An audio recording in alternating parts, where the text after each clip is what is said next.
This is LWT, home of Grand Prix weekends.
Peace and tranquility of the Austrian mountains is shattered for the weekend as the Formula One circus comes to the A1 ring. It's round 10 of the World Championship. Hello there, welcome to the highlights of this afternoon's Austrian Grand Prix, a race, by the way, that championship leader Michael Schumacher has never won. All weekend he's been facing the challenge of an in-form McLaren team. Britain's David Coulthard starting the race just 12 points behind Schumacher. But qualifying kicks up an older rivalry. After a week's holiday relaxing away from F1, Mika Häkkinen is back on the pace and makes the session his own personal demonstration of speed. The championship challengers Coulthard and Schumacher have no answer. The German running wide on his last run, the Scot just not quick enough. So Häkkinen on pole for the first time in 7 races. Coulthard also on the front row. Barrichello getting the better of Michael Schumacher. Trulli's 5th, ahead of a career best for Zonta, outpacing teammate Villeneuve. Fisichella 8th, then it's Salo and Verstappen on row 5, Deniz and De La Rosa 11th and 12th. Then Heidfeld, first of the Prost, alongside the homeboy Wurz. Frentzen blew all his laps too soon. He starts 15th ahead of Herbert and Alesi. A miserable showing for Williams, Button and Ralf Schumacher 18th and 19th. The Minardis of Genet and Mazzacane sandwiched new Jaguar driver Luciano Berti, the Brazilian stepping in for Eddie Irvine, who had to withdraw, suffering abdominal problems. Enjoy the Austrian Grand Prix then with your commentators Martin Brundle, and welcome back Murray Walker. So look on the left-hand side of the grid, Michael Schumacher, and watch the lights. Now, are you ready? Then we will begin. David Coulthard rolling slightly and gets right up alongside Mika Häkkinen. It's a right-hand turn, the first one. David Coulthard could get through. No, he doesn't. Mika Häkkinen chops across the front of David Coulthard, and that's a Ferrari spinning.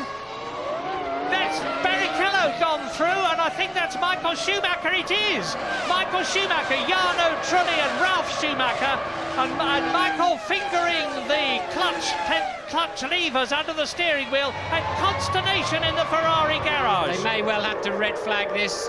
They can cover it under the safety car. The medical car there that starts at the back of every Grand Prix. Yes, the safety car is out there, not red flagging it. It's the silver Mercedes estate we saw. It's the medical car. World Championship leader Michael Schumacher somehow has kept the engine going in that, and we've got wave yellows all the way around the circuit. A little SC board. Now Michael's stalled there. That's Michael pulling his car back onto the racing line. I wouldn't be at all surprised. He is going to be destroyed when he sees the safety car procedure. He will want a red flag procedure so he can have a restart. And Giancarlo Fisichella was down there as well, out of the Benetton, but now it's Häkkinen leading, Coulthard second. Salo in the Sauber is in 3rd position, and he started 9th on the grid. What is happening? I don't know. That's Fisichella running back, and Schumacher's car is being craned off the track, as is the Benetton. So that is 2 retirements, including the man who is leading the World Championship and will still be doing at the end of this race. But it's the worst possible situation for Michael Schumacher out of the race, with 2 McLarens in the lead following the safety car. Mika Salo 3rd, Pedro de la Rosa and Jos Verstappen are 4th and 5th than the two arrows, and somehow or other Johnny Herbert has got up to 6th position, and he started 16th. Martin, here you go. And Jenson Button is 7th, so in amongst all that carnage, the two McLarens got away beautifully. Look, Michael Schumacher comes up the inside and gets a tap from what must be the BAR of Villeneuve, and Schumacher pushed out of the first corner. Zonta, we think, actually ran into him. I think it was Zonta, yeah. Yes, and then, of course, you've got a traffic jam. And look, Michael Schumacher somehow, after a very poor start, gets up the inside of Barrichello, but it's going to be Zonta that tags him at the rear and puts him into a spin look. Zonta going too deep into the corner, Barrichello taking to the gravel, as did several others. Yeah. And that's why people at the tail end of the field made such huge gains on that first lap. And one of the people who suffered was Jacques Villeneuve, who was 7th on the grid. He's down to 15th position because you can see he's having to finagle his way round the side of the stationary Ferrari. Safety car is in this lap, so the safety car, here we can see another angle, and yes indeed, it is Zonta that does not brake early enough and gives Michael Schumacher quite a firm shove. And at that point, Barrichello's hovering around the outside, wondering whether there'll be any space for him, and he has to go onto the grass, and then it's pandemonium behind them. Well, it's always silly to make predictions, and certainly at this stage of the race, but it looks as though it has handed it on a plate to McLaren, with Hakkinen leading, Coulthard in 2nd place, Mika Salo, whose car performance, of course, doesn't hold a candle to the McLarens in front of him. But the interesting thing is that Johnny Herbert is coming up through the field now. He is in 5th position in the Jaguar. There he is. Going through is Barrichello, who's taken 2 places on this lap. Barrichello is the man to watch in the Ferrari. It's all down to him, but he's got to get past Jenson Button, he's got to get past Johnny Herbert, he's got to get past De La Rosa and Mika Salo, and I think he'll be able to do it as Jenson Button there in the Williams, which is handling much better now in the race than it did yesterday in qualifying, is right behind the Ferrari of Rubens Barrichello. Yes, I saw Verstappen had to come in at the end of the first lap. He was up in 4th place, amazingly, after the chaos of the first lap. He must have tagged somebody and come into the pits for a new nose or something. He's now back out on the racetrack, and there are 3 cars out of this race already. Michael Schumacher, Jarno Trulli and Giancarlo Fisichella all out of the race. And Heinz-Harald Frentzen in the other Jordan is 8th. Now let me give you the top 10 so that you can put things into context. Hold on, Murray, let's just see this move from De La Rosa on Salo. Can he take 3rd place? He's got a good line up the inside, and yes indeed he does. De La Rosa up to 3rd. And Barrichello right up behind Johnny Herbert. Look for the Scarlet Ferrari behind the green Jaguar. Here it is coming towards us. Hakkinen is leading, Coulthard is 2nd, Salo in the Sauber is 3rd, De La Rosa is now past Salo, and Herbert is 5th with Barrichello crowding him. 7th is Heinz-Harald Frentzen, 8th is Jenson Button, 10th incredibly is Marc Genet ahead of Alexander Wurz. And look at the 2 McLarens, they're already clearing off from Pedro de la Rosa, the Spaniard, who is proving that the Arrows is a rejuvenated car, as a very unhappy Michael Schumacher stalks back to the Ferrari garage. And this is Barrichello taking Herbert for what will now be 5th place. So Barrichello coming through the field. I believe that Ferrari could be slightly lighter than the 2 McLarens, but he's got a major job to do now. He's going to be so far out of touch by the time he can get anywhere near some clear air. And here he is now coming up behind Salo. Something is smoking quite a lot. Yeah, it's Frentzen's Jordan, and off he goes. Maybe something's happened to the engine. I saw smoke coming out of the back of the Jordan before. That's the Mugen Honda engine spinning the wheels. He's in the gravel. He's beached it. The under tray is down in the gravel. He's not going to get out of that. That is another retirement from the Austrian Grand Prix, and it is the 4th in 6 laps. I suspect he spun off in his own oil or fluid of some sort, because something was smoking. And look, he's turned in completely normal. Yes, there's a trail of smoke, and bang, it goes on your own rear tyres. And Frentzen just buried the throttle pedal to try and drive out of the gravel, but ended up just digging himself the beginnings of a sandcastle. And look, he's reacted extremely early, but nothing he could do about it. That is not Heinz-Harald's fault. No, he had a terrific season last year because he won in France and he won in Italy. He's having a pretty awful season this year because he's down in 9th position with only 5 points. That is Eddie Jordan.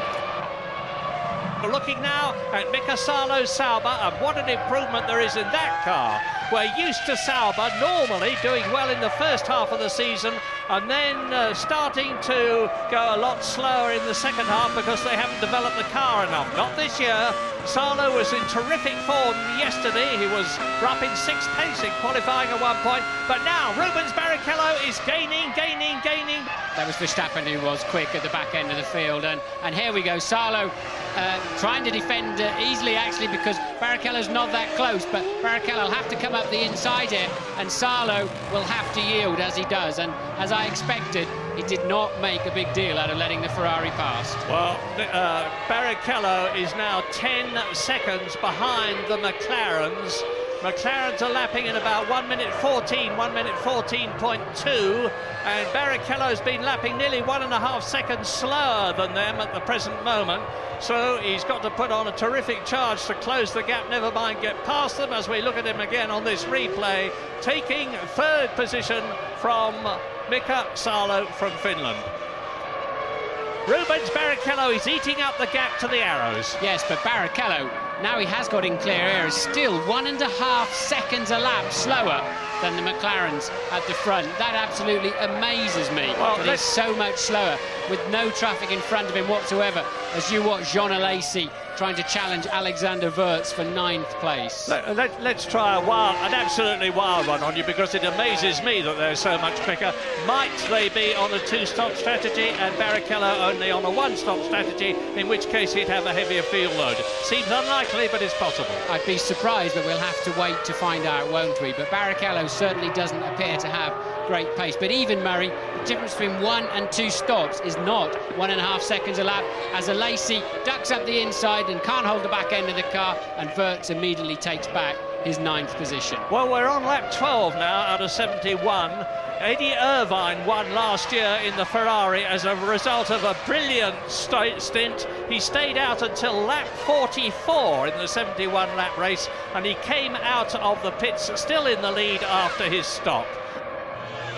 I'd like at some point when we see a replay of the start, Barrichello got away so much better than Michael, and then seemed to have to get out of it and let Michael through up into the first corner. Michael's miles behind him off the line, and I think that could confirm what James was saying about Barrichello actually, yes, being on the fuller fuel load and trying to release Michael. It didn't pay off because Zonta arrived much too hot. Well, Alex Wurz waves a furious fist at Jean Alesi, who's just moved up into 9th position. There he is, diving through on the inside of the Benetton, who runs wide again and lets Alesi get away. Alesi is an absolutely storming driver. He's driven in more Grand Prix than anybody else who is currently racing. I think this is his 177th Grand Prix, and he's lost none of his brio, none of his enthusiasm, none of his fire. That's Pat Simmons, the technical chief of Benetton, on the left, with Gordon Message, and the highest man that they've got in the field at the present moment is Alex Wurz, who is in 9th position, because Fisichella, of course, has long gone out of the race. So we've got 2 cars have been notified they're on a stop-go penalty. It's Dinitz and Zonta. So Zonta, we're sure it's because he ran into Michael Schumacher. Here it comes up on the screen. Dinitz, I don't know, maybe he had a jump start or something like that. So, but look at this, Murray. Mika Häkkinen is now down in the mid 1 minute 12s, and Barrichello still buried in the 1 minute 14s. That's Dinitz in for his stop-go, so he has to go to his own box, and Zontarin's ahead of him too. Look, they have to go to their own area, and their own mechanics have to release them after 10 seconds of being completely stationary, plus the time they lose getting in and out of the pits. So 25 to 30 seconds is an absolute minimum.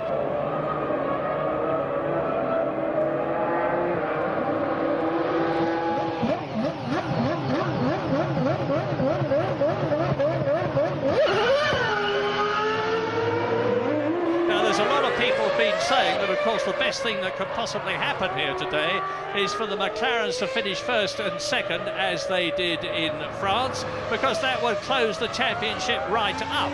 Because at the present moment, the McLaren team is on a potential 16 World Championship points in the Constructors' Contest, which would put them ahead of Ferrari, even if Rubens Barrichello finished in 3rd position, and he's in 4th place at the present moment. Della Rosa now 26 seconds behind Mika Häkkinen. Louise, what can you tell us? Well, I'm here with Michael Schumacher. Michael punted out at the race at the first corner through no fault of your own. Has to be your worst possible nightmare. Oh yeah, I mean that's one of the parts which makes you disappointed, no doubt. But you know, that's racing. It sometimes can happen.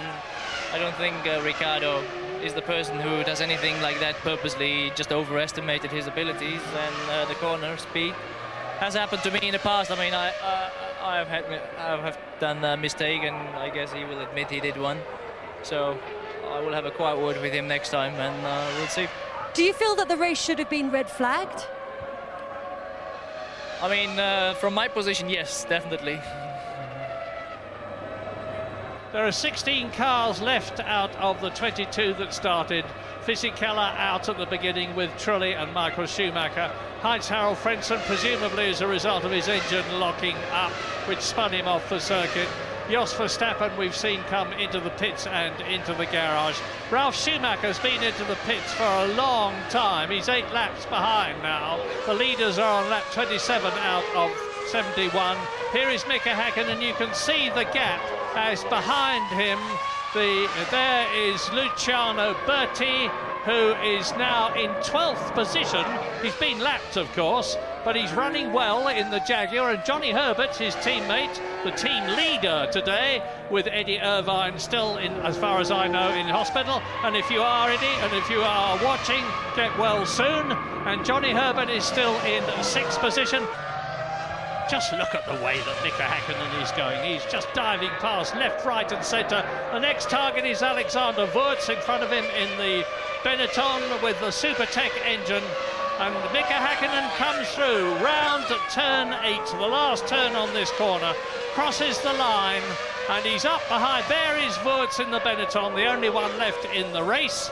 And he's coming up to turn 2 now. It's climbing all the way up here, and he's doing about 180 miles an hour before he backs off to about 45, 50 miles an hour for the apex. There's Wurz, there is Häkkinen. There's been such a lot of garbage written about Häkkinen this week, about he's got a baby on the way, therefore he's lost it. That's as if his mother, father, brother, sister's wife and other people around him didn't care. It didn't matter at all. It's only the fact there's a baby on the way. Complete load of rubbish. You know the risks, you drive accordingly. You've also got yourself to think about. There's no way that having a baby makes you just suddenly go off the boil in terms of being a Grand Prix driver. But everybody seems to need to analyse these drivers. They ask them questions and they're given answers, and if they're not the answers they want to hear from the drivers, they then start dissecting that driver's personality. Yeah. Complete load of rubbish. Well, he's short shifting now if he's obeyed instructions, and there's some doubt about that. But he is lapping about 0.6 of a second slower than his own fastest lap so far in this race, which was done on lap 27, and that was 1 minute 11.8. He's lapping in about 1 minute 12.6 now. He's on lap 32 of 71, so getting on towards half distance. And that was that dust coming back from behind the arrows? I fear it's a little bit more than dust. Certainly Della Rosa's gone a lot further into this race than I thought he would in terms of fuel, so maybe eating my words on that one. But yes, it's beginning to breathe rather heavily, isn't it? That is not going to make the end of the race, Murray. No, it's a super... So, oh, no, my goodness, it isn't. No, it's so... Whoa, that's it. Bang, bang, bang. Out goes Della Rosa. That's a replay. So Rubens Barrichello will be moving up into 3rd position with the disappearance of the arrows after a superb drive. I don't think it's still running. Yeah, it's not disappeared just yet. That was a replay of it smoking earlier on. Now he's coming in for, let me look out of the window, it's a routine stop. Yeah. They're expecting him. So he may have to, he's certainly not going to be able to get to the end of the race without stopping again, I would have thought, from here. But Della Rosa in, but surely that engine is not going to see the checkered flag. 6 laps into the window, it looks to me as though he's going to turn in. Very leisurely stop, no tyres, you see. looking at the back of the car. No, this is the end of De La Rosa's effective race, whether he rejoins or not. So Barrichello goes up into fourth position, third position. Mika Salo goes up into fourth. Johnny Herbert is fifth. Jenson Button, for the fourth time in his career, is in the points. He's finished in the points twice, and he's in the points again. And Marc Genet is in seventh place, and now Mika Häkkinen has lapped everybody up to seventh position. Oh, and as I say it, he passes Jenson Button. Well, you're right, Martin. If Häkkinen goes on the way he's going now, he's going to lap everybody before the end of this race, except his teammate David Coulthard. Yeah, it's a brilliant performance from Häkkinen. He's certainly not backing off at all. It's quite a good scrap going on here. You've got Salo, 9/10 behind him is Herbert, and now just a little bit more is Jenson Button. He was 1.2, but he had to yield to the McLaren of Häkkinen that was lapping him. But a good little scrap there for what will now become fourth, fifth and sixth. That's Salo, Herbert and Button. Well, this is proving, if proof was needed, that McLaren this race, P1, lap 37, come in. That is come in. Mika Häkkinen, your time is up for this first stint anyway. And the second stint is going to take him through to the rest of the race. And he's coming in about 17 or 18 seconds ahead of David Coulthard, who will therefore take the lead, unless something very strange happens indeed in terms of a rapid pit stop for Mika Häkkinen. David Coulthard will take the lead, but of course he would then lose it again when he has to come in for his pit stop, which will be very soon, I predict, after Mika Häkkinen, because I assume they are on an identical strategy. So Häkkinen turns in and stops. Up goes the front of the car. On go 4 new Bridgestone tyres and on their wheels. And Mika Häkkinen, the fuel nozzle is a bit slow getting away, but it's 11.8 seconds. And where is David? There is David Coulthard. And Rubens Barrichello is now on a charge. He's doing the fastest lap of the race as I talk to you. He's still to come through and complete it. He's done a lightning first section this lap. It's split up into 3 sectors for timing purposes. The first sector ends just before turn 2. He's gone through the second sector faster than he has been before. But the gap between him and Mika Häkkinen is still some 30 seconds. Coming down now, it's 20 seconds as a result of Häkkinen's stop, and Barrichello has yet to stop himself. Yes, Barrichello's done his fastest lap of the race rather than the fastest of a 1:12.5, but that's just normal sort of cruising around McLaren pace at the moment when they were trying to just save the engine a little bit. So now Coulthard, if he's got a few extra laps of fuel in this car, it probably explains why he wasn't able to stay with Häkkinen earlier on. The traffic certainly hasn't fallen well, and he hasn't taken it as well as Häkkinen, but Häkkinen quite clearly in any event has more speed around this racetrack. But Coulthard leads the race, and he's got low fuel. He must be doing for fuel in the next few laps, and he should be able to pull some of that deficit back that he had on Mika Häkkinen. So the order on lap 41 with 30 laps to go in this 71 lap race. David Coulthard leading Mika Häkkinen now by 10 seconds. Rubens Barrichello is 30 seconds behind Coulthard, but has yet to stop. Mika Salo in the Sauber is fourth. Johnny Herbert still going strong in the Jaguar. Fifth position, 2 potential points. Jenson Button in the Williams, who started down in 18th position, is now up into 6th position and in the points again. Marc Genet is 7th. Villeneuve is 8th. He's got ahead of Heidfeld, who has come in for his pit stop down to 9th. Wurz is 10th. And Bertie in the second Jaguar is still running in 11th place. In comes Coulthard.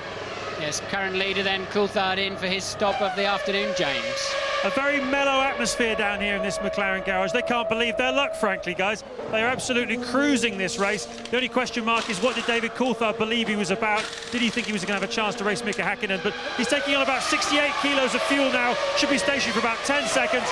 Very smooth, very nice, very McLaren. Well, he gained 2 seconds on Mika Häkkinen on the pit stop there, but it's not going to be enough. He's coming out at the mandatory 80 kilometres an hour. One thing he has got to do is just mind this nasty little right-hander onto the track, no problem at all. That's caught a few drivers out over the years coming around there. And two Ligios. Sorry, the two Prosts. There's the pressure of the occasion. That's a Lacey and Heidfeld. I don't know what's happened, but it's poor Alain Prost, as if he hadn't got enough pressure on him. In this vital race, his two drivers appear to have come together, and we saw in the last race Alain Prost nearly throwing a fit in the pit lane as the gantry camera caught him. Here it is. That's too late. Whoever was coming in second there, which is Jean Alesi, was coming in too late. That one has got to be firmly on Alesi's shoulders, and he's still trying to drive away with one wheel hanging off. But no, it's just too late in there. There's no way he could have expected Heidfeld to yield in that situation, and he was nowhere near close enough. Now, here is a problem. Rubens Barrichello was coming up behind that lot. Look at those shards of carbon fibre being smashed off the car. Look at them all over the circuit. Rubens Barrichello will have had to run through that lot, and it is not impossible that he could get a puncture as a result of it. And that would be the cruelest possible blow for Ferrari. Pedro, can you get any consolation from the fact that the car was running so strongly before you went out? No, it's not enough. Just not finishing another race. It's not good. Especially, I would have loved to finish on a good position for the team, and especially because everyone was thinking that we were on a two-stop strategy and we were on a one, like all the others. And it was a shame, really, because we had some transmission problems. But anyway, this is motor racing. Rubens Barrichello is only a couple of seconds now behind David Coulthard as a result of Coulthard's stop, and Barrichello on lap 45 has yet to come in, so it's a bit of a false picture. Barrichello is with the second place McLaren of David Coulthard on the track, but effectively he's still way back in third position. Johnny Herbert up to fourth place. Yes, because Salo pitted from what was fourth place, and Herbert and Button have yet to stop, and I think this also explains why, I mean, Barrichello going so far into the race, he was very heavy off the line, could also again explain why Michael was able to have such a poor start yet still be ahead of Barrichello into that first corner. You're on board now of the Ferrari as you head up towards turn 2, a car in front of us. Clearly the car, in fact, no, that's a Coulthard, second place man Coulthard, who has already made his stop, of course, and Barrichello surely has to pit anytime soon. But if the Ferrari can go this far on a tank of gas, that bodes very well for those circuits like Monza, for example, where they just need to run as far as they can. But we see in the pit lane, Ferrari mechanics are out, Jaguar mechanics are out. That must be for Johnny Herbert. Bertie's already been in. So now, there we go, Barrichello now must stop. Jenson Button is up from 18th at the start to 4th in the race on lap 47 out of 71. A brilliant drive. David Coulthard there second, being crowded by Rubens Barrichello, who is about to come in for his one and only stop in this year's Austrian Grand Prix. There are the Ferrari mechanics. James is there. It's been very disappointing down here in the Ferrari garage. I think they've just been really struggling for grip. The car has been sliding through the corners, particularly the first two corners. Really a bad day. Rubens has been doing mid-112s, even in the run-up to his pit stop. And, well, not a good day for Ferrari, I'm afraid.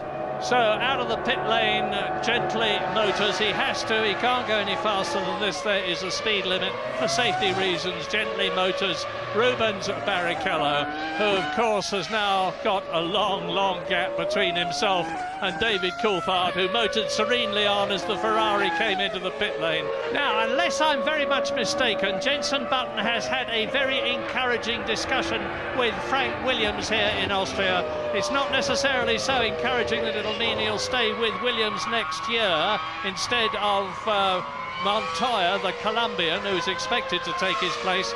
But Frank Williams and Patrick Head are delighted with the Englishman. They've got him under long-term contract. There's no doubt that if Button is not with Williams next year, he will be with somebody else. And into the pit lane he comes from 4th position. Now, he's got Jacques Villeneuve at the present moment just a few seconds behind him. Villeneuve goes through and takes 4th position. Villeneuve yet to stop, but here comes Button into his garage now. Just gently runs into the front jack. That's exactly what he should be doing. He's right on his mark, so the mechanics can easily manoeuvre around the car, moving the wheel. The fuel stop was short, of course, not so far to run to the end of the race. So a great stop for Button. Let's do a current 1 to 6 until it shakes out after all the pit stops. Mika Häkkinen leads David Coulthard by 17.1 seconds. A further 26 seconds down the road is Rubens Barrichello, and then it's Villeneuve, Jenson Button, who we've seen just pit stop, so the computer hasn't caught up with that yet. Then Alexander Wirtz, Salo and Herbert, who have stopped, are down in 7th and 8th at the moment. Another lap from now, we should be getting the true picture. At 51 out of 71 at Austria's A1 ring. 13 of the 22 cars that started are still circulating, and Mazzacane in the Minardi is 2 laps behind race leader Mika Häkkinen as we ride with Rubens Barrichello, who is 25 seconds behind second place David Coulthard. It is a McLaren whitewash. They're on a potential 16 Constructors' Championship points if they finish where they are now, and there is no doubt that McLaren will take the lead in the Constructors' Championship on race 10 out of 17. Let me give you a 1 to 10. It's quite interesting. At the front, it's fairly predictable. It's Häkkinen now 18 seconds ahead of Coulthard, who's a further 25 seconds ahead of the man you're on board with now. And then Villeneuve had a great stop and managed somehow to get out in front of Jenson Button, who did leapfrog Salo and Herbert with those 2 or 3 great laps he did before his pit stop. So all changed there. Villeneuve, some kind of stunning in-lap and pit stop, has got him up into 4th place. Louise is with Lacey. I am indeed. Jean, both Prost drivers out in the same accident. Tell us your side of the story. So we were in 2 different strategies. Nick went out just in front of me with the full tank. I had the competitive car at this moment of the race, so I tried already once to overtake him. We touched each other already once. When I pass through the pits, I make a sign with my hands, and the lap after it, we had a definitive accident. So I want to understand exactly now with Alain why or if they say something to him before. So you feel that the team should have told Heidfeld to let you past? Of course, especially in this situation, everything is clear. I mean, they know the strategy very well, and I overtook a car at this place at the beginning of the race, so I knew it was possible to pass. But you need also to. We had this accident. We have to speak now together to understand what's happened. Thanks, Jean. Button, we think, has gone off. Yeah. Button has run off onto the grass as he goes wide again. So Button's made a mistake in the last corner. Yeah, and he's got Salo right behind him. There is Button in 5th position. Salo in the Sauber right behind him as they come up to turn 2, and that's where the Schumacher brothers had a gigantic battle respectively in the Ferrari and the Jordan a couple of years ago, and Johnny Herbert is right up behind Salo. So you're looking at the battle for 5th, led by Button, with Salo sandwiched between the 2 British drivers, Button and Herbert in the Jaguar. And there's everything to gain for all of them. Button wants those 2 points, so does Salo, and especially Johnny Herbert, to give him the first points for Jaguar and the team's 2nd World Championship points this year. Yes, Johnny Herbert in the worst possible place to finish a Grand Prix, and that's 7th, but he hasn't finished yet. And certainly Button, we think he ran, we're hoping to see a replay. He ran very, very wide in the last corner. The Williams pit are ready with a new nose, but I would imagine they'll only bring him in if he has a problem, which he doesn't appear to have at the moment. I would imagine that's a precautionary situation with regarding to the Williams pits. With so relatively few laps to go, it would be crazy to bring him in, and I can't see anything wrong with the nose. I think his team will be there ready just in case. Well, disappointing for McLaren and their sponsors that we're not seeing more of Häkkinen and Coulthard, but it's a very wise decision by the television director, because this is the excitement. The McLarens are way out on their own. because there is the nose cone ready for Jenson Button's car, number 10. There is Jenson Button's car, number 10. Doesn't look to be suffering too much at the present moment from as far as I can see. And that is Jacques Villeneuve running wide, and that's what caused Button's problem, as he was tucked up right behind the BAR as they came round turn 8. That's about a 135-mile-an-hour corner. He just dodges the tyre wall and keeps on the track.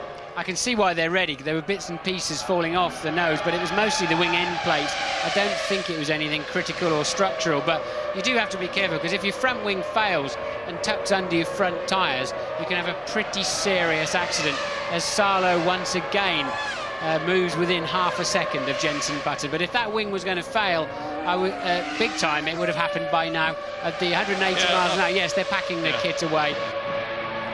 Salo there in 6th position with another 12 laps to go. Johnny Herbert crowding him hard, but Jenson Button is lapping marginally faster than Salo and Herbert.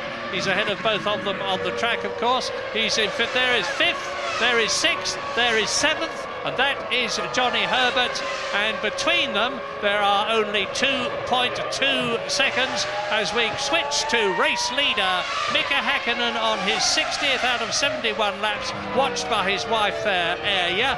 And he's 15, very comfortable and comforting and reassuring and satisfying seconds ahead of David Coulthard in 2nd position.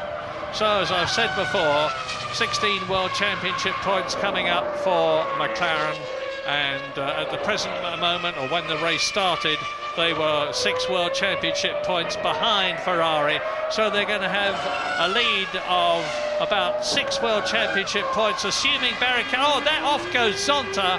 Zonta out of the race from 11th position, and that for the Brazilian is his 5th retirement this year.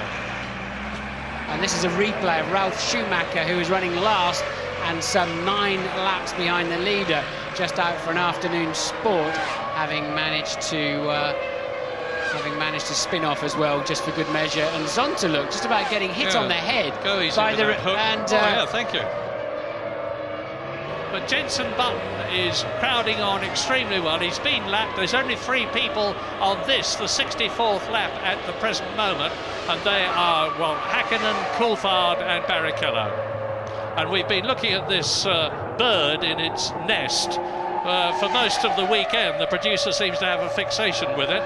As you can see, it's in the corner of the Ferrari garage. Amazed that he managed to get a pass out of Bernie Ecclestone to get in there, but I guess the action on the track is not that exciting right now, so we're seeing the bird tucked up in the corner of the garage.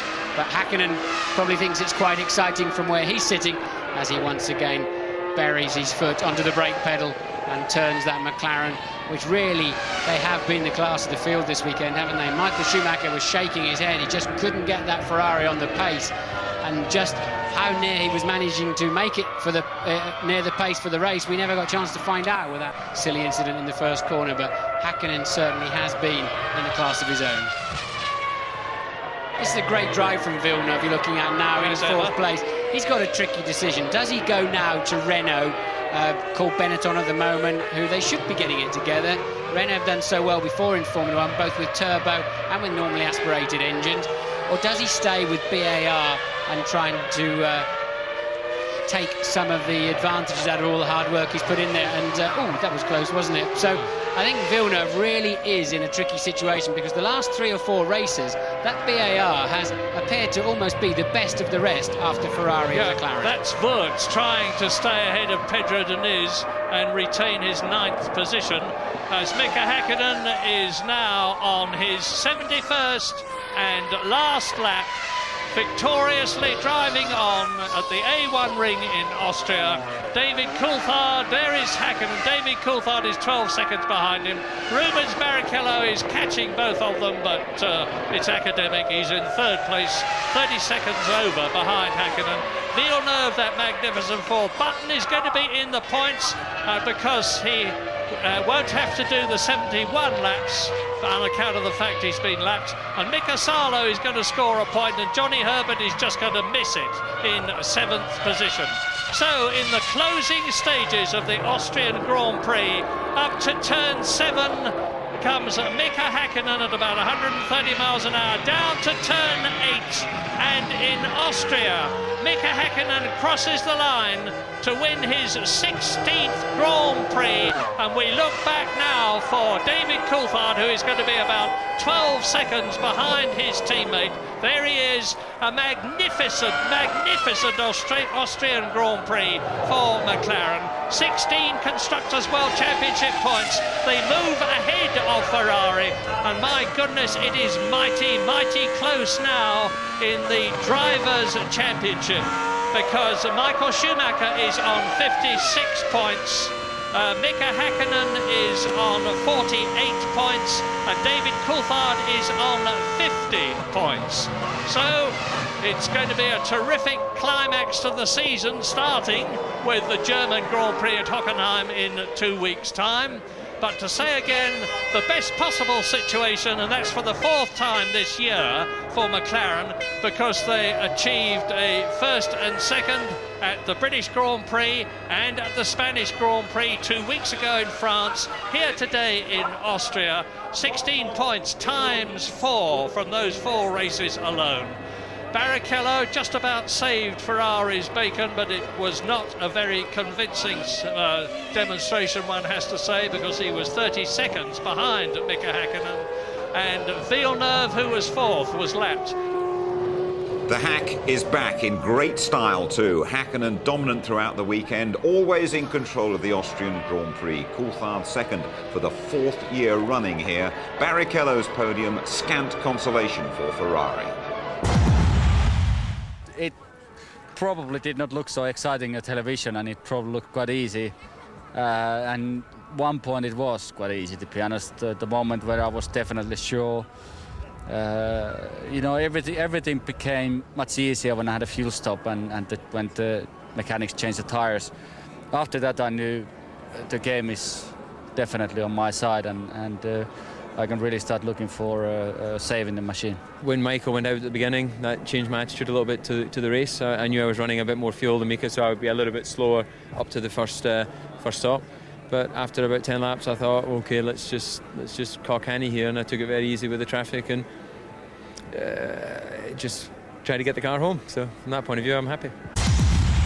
I was lucky today to finish 3rd. I mean, I had a big bang from behind on the start. I broke my floor, so the car was completely undrivable to begin with.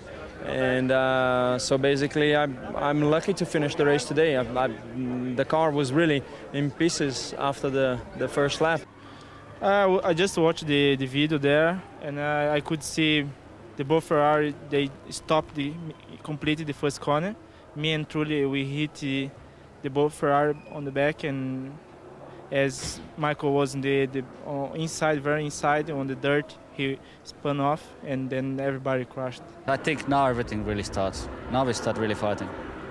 And just look how competitive the Drivers' Championship is now. David Coulthard has cut Schumacher's lead to 6 points. Häkkinen very much in the hunt for his 3rd successive title. Barrichello's 4 points is Ferrari's only return this weekend. Fisichella failed to finish for the first time in 11 races. A blank weekend for both the Schumachers. Villeneuve, though, he's up into double figures. And McLaren hit the front of the constructors for the first time this season. They go 6 clear of Ferrari. Williams overtake Benetton thanks to Jenson Button. Still though on 18 points, Benetton. BAR leapfrog Jordan, and Mika Salo taking Sauber above Jaguar. OK, let's have a word with Tony Jardine about the Austrian Grand Prix. Another huge weekend for McLaren. It's looking good for them. It's looking good for us in the championship. It's closed right down to 6 points. It's absolutely brilliant. But Villeneuve, the piece, the big decider at that crunch at the first corner. Zonta, the masked raider, will need his rapier when he does finally meet Michael Schumacher. But look at this. McLaren's away so well, and Coulthard brilliant start there. Nearly got past Häkkinen, but he just gets through. There it goes. Zonta tipping off Michael Schumacher on the inside. Barrichello just escapes. Diniz spins off. Trulli crashes into Michael Schumacher. Fisichella out. And then he catches Ralf Schumacher as well. You can just see here Barrichello getting the little tab from Trulli, who'd started from 5th position in the Jordan. And then it's bedlam after that. And the Ferrari, the championship leader, was out. You've been in that position in your old rally cars, haven't you? And your one thought there is, how can I get back into the race? And that thought obviously occurred to Michael Schumacher. Because if you've had a crash and you're right near the front and fighting for the thing, you try and get the car into the middle of the stage so you block it, it has to be cancelled. Any driver would try and do this. He's trying to get the thing red flagged, and he's managed to get the engine going, Schumacher. So, look where the wheels are. There's no wing. You're not going to race that thing. Where's he going with it, other than to try and get it onto the track and get it blocked? But ironically, Charlie Whiting, who is the race director, who's been supposedly the villain of the piece with the other drivers in the driver's briefing, he's the guy that acted so quickly and brought out the safety car, and Herbie Blasher, his assistant, as well, and the race went on. A little secret that we found out, courtesy of our pit lane reporter James Allen, is that McLaren, those mechanics, worked fantastically hard to get the cars in shape before the race. Well, we knew Mika Häkkinen had to have an engine change, and then we saw a little bit of smoke from Häkkinen's car. But those McLaren guys have worked so hard this year, and the people at Woking and Northampton, where they build the Mercedes engines, have just done such an incredible job. That car has got the edge now over the Ferrari. News from Austria as well that looks as though Alain Prost is coming towards the end of his career as a man in charge of the team. The Prost have been sold, as we understand it, and after what happened to his cars here today, he might not be that fussed about it. But Jim, do you remember when we watched the French Grand Prix and there was a camera right in front of him on the pit wall and the pit stop went wrong behind him? I thought he was ill. I thought he was going to collapse because his face went and it was like thunder and so on. So clearly he's had a terrible, terrible time. And here's the two drivers together. That's the touch. A laser going down the inside. He said they were on different strategies. Heidfeld had no idea he was there, and then there is wreckage all over the track. The barge board flies off, the left front goes, and both of the cars are going out. And they've been reasonably competitive for once. Peugeot must be really upset with this. Now, Heidfeld has taken a lot of criticism from Prost himself. Prost described him as being like the son of a broken marriage. He spends one night with his mother, the next night with his father, and that's because of his McLaren contract. He said he never really feels part of the family. So imagine driving in that atmosphere and then both going off and going back to face Prost. No wonder Prost said, look, I've had enough of this. Big tick here for the British drivers, for David Coulthard, of course, right back in that world title, and for young Jenson Button too. Jenson Button was superb to come from so far back down the grid. But it was also good because Carl Gaydon, the chief mechanic, and the boys from Williams BMW there managed to get him back out in front of Salo and Herbert. But he did everything right, Button. And Gerhard Berger is right. The guy doesn't make mistakes. He's smooth, he's fast. This is his first year. And then having said that and praises him, he goes off at the last turn and he does what Schumacher did 2 years ago. But he drove on with a difficult car and got 5th place and 2 World Championship points.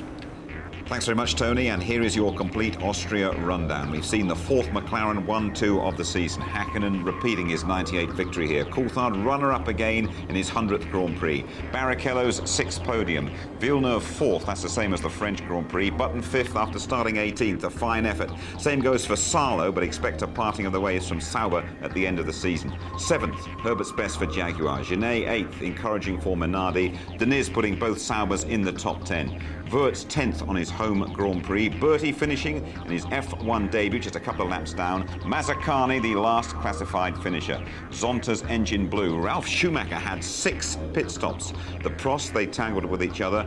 Both Arrows had gearbox problems. For instance, Jordan, that one had a blown engine, and Michael Schumacher, Trulli and Fisichella all failed to get beyond that first corner. Our next port of call is Michael Schumacher country.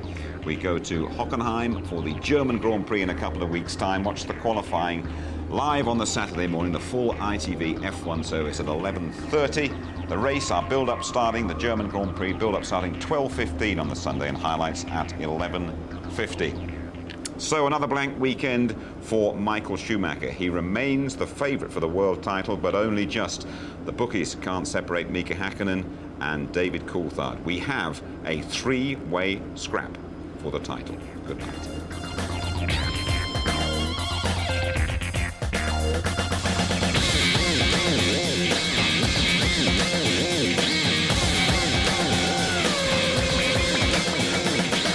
Some important news from Austria tonight. Mika Häkkinen's win is now in doubt.